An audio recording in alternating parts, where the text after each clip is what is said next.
Hey, this is Jake from Jake's Board Reviews, and today we're finally getting around to reviewing the Xero Gravity by JS. Actually, not finally, this has actually been quite quick to review boards compared to my other boards.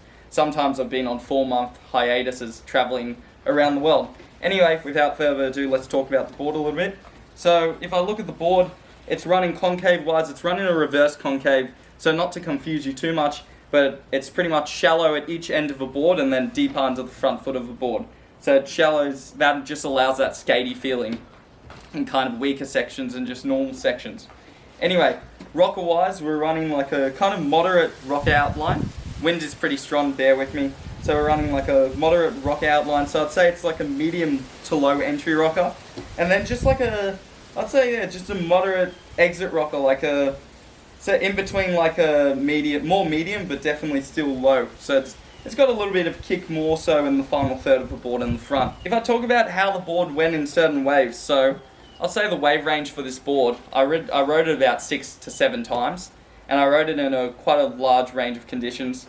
Say the wave range is roughly 2 to 5 foot or 2 to 6 foot, depending on what you ride it in. So for me personally, in hollow sections, like barreling sections, I didn't find this board went amazing, but that could also be the way I surf. So that just personally didn't work for me, but I know a lot of people who rode the MONSTABOX 2020 and said that that board was also great in hollow sections, and I also couldn't find that groove in kind of barreling waves. Maybe it was just my surfing and how I gelled with the boards.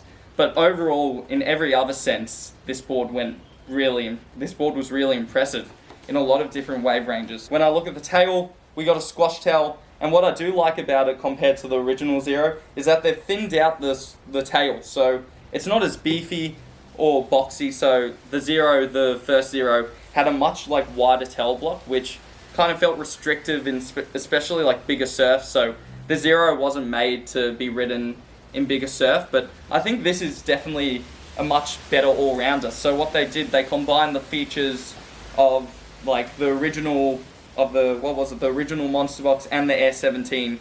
I think that either the Air 17X or the Air 17, and they just combined it into one board. So you feel that kind of bite when you hook into sections. You can feel it in small pockets, but this board goes better when it's slightly overhead. And even the paddle power is much better in slightly overhead surf than it is when you're surfing it in kind of small to head high waves. So I would say that if you're buying this board, this one's actually a 5'9", 19 by 2 5/16, 27 litres. I'd say next time I'd actually go a 5'8", because I felt it was a little bit boxy on some sections. But if you want it for bigger waves, you can go it a little bit bigger. Paddle power, so the wide point is actually dead smack center, so like the original Xero. And I felt in some senses the paddle power for me personally, especially in smaller waves, was there, but it was a bit harder to sometimes chip in smaller waves. So if you want to really feel how this board goes, you got to ride it in 3 to 5 foot surf. That's when or 2.5 to 5 foot surf is where you're going to feel this board click into gear. You definitely need a bit of push behind you, because sometimes you can feel that if you're surfing it in too small of a wave, you have to generate too much speed to get the board going. So that's one thing to note, but I still think it actually has a bit more get up and go speed than the original Xero. So it's definitely an improvement and a step in the right direction. If I talk about fins, so I started with the Kolohes in a medium, so all medium templates, FCS2, and I felt they were good. So I actually, if you see the clips in the review, that's the fins I rode in the day we filmed for this review. But the Accelerators turned out to be my favourite fin. So I had this day on a back beach, and it was clean north, probably northwest winds, about 3 to 4 foot, perfect. A bit crowded, but you just went to the right and there was a bank to yourself, still running long lefts. So we do get some good waves when the waves are like that in this town, but that's rare that if we do get 3 to 4 foot waves, it's not super crowded, because that's just Byron Bay town. That's how it works. So if you want to run up on holiday here, don't run up on holiday. If you want uncrowded surf, go somewhere down south or somewhere else, so you can annoy them. Anyway, I agree. I agree with that. Yeah, full agreement. So Accelerators turned out to be, I switched. I felt like there was a bit actually too much rake. If you look at the clips, I can see just the fullness maybe of the Kolohes. There was a bit too much tip in the fin, so I felt like it was holding me back on the quicker, like when I had to be reactive on the beach brakes. I also found that in the MONSTABOX 2020, I actually also found the accelerators went really good. So my recommended fin are the accelerators in PC core. I think they can be your go-to fin, or if you like the performers, they'll work well as well. So that's one thing I do like about JS boards, is that fin-wise you don't have to mess around too much. So one thing I forgot to mention is concave-wise, it's actually running a single, and then you can feel like a slight double just above the fins, and then coming into the fins, it doesn't get aggressive at all. It just gets very mild, and then it kind of just flattens out towards the exit there. I think, I'm not exactly 100% sure, but that's what I think, because of that reverse concave. Shallow at both ends would flatten out naturally. What level of surfer would you recommend for this board? Is this an interview?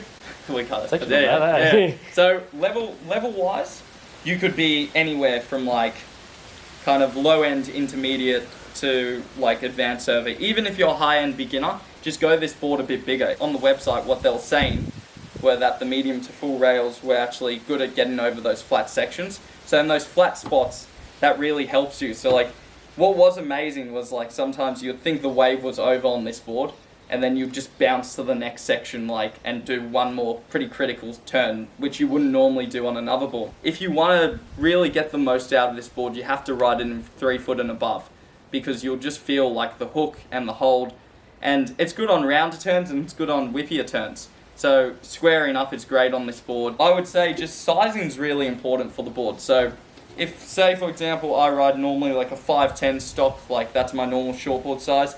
If you want to go off that reference, I would say you should ride the JS Xero Gravity 2 inches shorter than your regular shortboard, or even 3 inches shorter than your regular shortboard, depending on your level and what you prefer.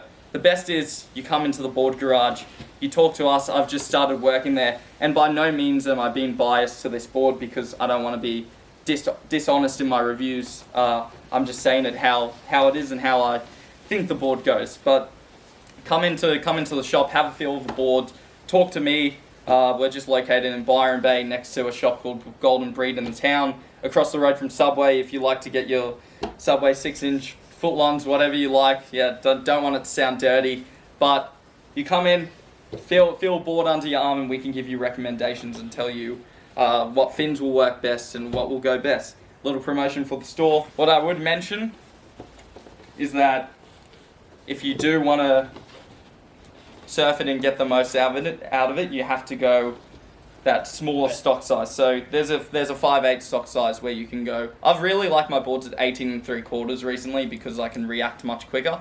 But the thing is, you do lose that paddle power in certain surf when you do go lower dimensions, lower literage. So if you want more waves, just go it a little bit bigger. You might hinder your performance slightly on this model. That's the only worry.